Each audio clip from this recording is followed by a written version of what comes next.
ലോകം മുഴുവൻ ചിരി പടർത്തുകയും ഒപ്പം വലിയൊരു ചർച്ചയ്ക്ക് വഴിതെളിക്കുകയും ചെയ്ത ഒരു ഫാഷൻ അത്ഭുതം. വെറും 5-10 രൂപയ്ക്ക് കിട്ടുന്നൊരു സാധനം, സാക്ഷാൽ സേഫ്റ്റി പിൻ. പക്ഷേ ഇതൊരു സാധാരണ പിന്നിന്റെ കഥയല്ല. ഇറ്റാലിയൻ ആഡംബര ഫാഷൻ ഭീമന്മാരായ പ്രാഡ പുറത്തിറക്കിയ ഒന്നിന്റെ വില 69,000 രൂപയാണ്. Crochet safety pin brooch. പ്രാഡയുടെ ഔദ്യോഗിക വെബ്സൈറ്റിൽ $775, അതായത് ഇന്ത്യൻ രൂപയിൽ ഏകദേശം 68,758 ഈ ബ്രൂച്ച് ലിസ്റ്റ് ചെയ്തിരിക്കുന്നത്. ഒരു സാധാരണ സേഫ്റ്റി പിന്നിനെ കളർ നൂലുകൾ കൊണ്ട് ചുറ്റി അതിലൊരു കുഞ്ഞ് പ്രാഡയുടെ ലോഗോ പതിപ്പിച്ച ട്രയാങ്കിൾ ലോക്കറ്റ് കൂടി ചേർത്താണ് ഈ അത്യാഡംബരം ഉണ്ടാക്കിയിരിക്കുന്നത്.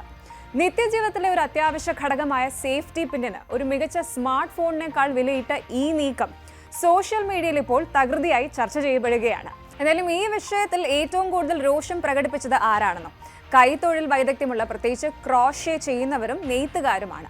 വിമർശനം ഇങ്ങനെയാണ്: ഇത്രയും ലളിതമായ ഒരു ക്രോഷേ വർക്ക് ഒരു തുടക്കക്കാരന് പോലും 2 മിനിറ്റിനുള്ളിൽ ഉണ്ടാക്കാൻ കഴിയുമെന്നാണ് അവർ പറയുന്നത്.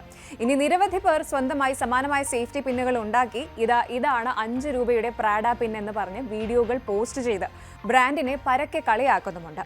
ഇനി ഇന്ത്യൻ നെറ്റിസൻസ് ആകട്ടെ ഇതിനെ അന്ധാധുൻ ലൂട്ട്മാർ, അതായത് കൊള്ളലാഭം എന്ന് വരെ വിശേഷിപ്പിച്ചിട്ടുണ്ട്. സോഷ്യൽ മീഡിയ ഇപ്പോൾ മീമുകൾ കൊണ്ടും തമാശകൾ കൊണ്ടും നിറഞ്ഞിരിക്കുകയാണ്. മലയാളി കമന്റുകളും ഒട്ടും പിന്നിലല്ല. ഈ പിൻ സൂക്ഷിക്കാൻ ആപ്പിൾ ഉൽപ്പന്നങ്ങൾ പോലെ ഇൻഷുറൻസ് എടുക്കേണ്ടി വരുമോ എന്നും, ഇത്രയും വിലയുള്ള പിന്ന് കളഞ്ഞു പോകാതെ വളയിൽ കുത്തിവെക്കാൻ എൻ്റെ അമ്മയെ ഏൽപ്പിക്കണമെന്നും, ഇതിലും ഭംഗിയുള്ള ക്രോഷേ വർക്കുകൾ എൻ്റെ മുത്തശ്ശി കട്ടിലിൻ്റെ മൂലയിൽ ചുമ്മാ ഉണ്ടാക്കി ഇട്ടിട്ടുണ്ട്, ഞാൻ ആഡംബര ബ്രാൻഡ് തുടങ്ങുകയാണ് എന്നൊക്കെ മലയാളികളുടെ കമന്റുമുണ്ട്. ഇന്ത്യൻ വീടുകളിൽ സാരി പിൻ ചെയ്യാൻ കൈകളിൽ എപ്പോഴും ഒരൊറ്റ സേഫ്റ്റി പിൻ കരുതി വെക്കുന്ന അമ്മമാരെയും മുത്തശ്ശിമാരെയും ഓർമ്മിപ്പിച്ചുകൊണ്ട് നിരവധി പേരാണ് രംഗത്തെത്തിയത്. ഏറ്റവും പുതിയ വിവരമനുസരിച്ച് ഈ ബ്രൂഷിന്റെ വിലയെ ചൊല്ലിയുള്ള വിമർശനങ്ങൾ ശക്തമായതിന് പിന്നാലെ ചില രാജ്യങ്ങളിലെ പ്രാഡയുടെ വെബ്സൈറ്റിൽ ഈ ഉൽപ്പന്നത്തിന്റെ ലിങ്ക് നിലവിൽ ലഭ്യമല്ല എന്നൊരു റിപ്പോർട്ടും വരുന്നുണ്ട്. ഇതാദ്യമായിട്ടല്ല പ്രാഡ വിവാദത്തിൽപ്പെടുന്നത്. ജൂണിൽ പുരുഷന്മാരുടെ ഫാഷൻ ഷോയിൽ കോലാപുരി ശൈലിയുള്ള ചെരുപ്പുകൾ പ്രദർശിപ്പിച്ചതിന് ബ്രാൻഡ് വിമർശനത്തിന് വിധേയമായിട്ടുണ്ടായിരുന്നു.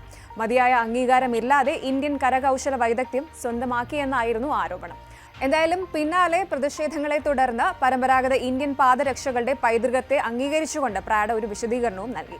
ലക്ഷറി ഫാഷൻ എന്ന പേരിൽ ബ്രാൻഡുകൾ സാധാരണ വസ്തുക്കൾക്ക് പോലും അമിത വിലയിടുന്നതിന്റെ ഏറ്റവും ഒടുവിലത്തെ ഉദാഹരണമായി ഈ സേഫ്റ്റി പിൻ ഇപ്പോൾ സോഷ്യൽ മീഡിയ ചരിത്രത്തിൽ ഇടം നേടിയിരിക്കുകയാണ്. അപ്പോൾ നിങ്ങൾ എന്ത് പറയുന്നു? വെറും ഒരു സേഫ്റ്റി പിൻ 69,000 രൂപയ്ക്ക് വാങ്ങാൻ നിങ്ങൾ തയ്യാറാകുമോ? ബ്രാൻഡ് മൂല്യമാണ് പ്രധാനമെന്നാണോ, അതോ ഇത് ശുദ്ധ അസംബന്ധമെന്നാണോ?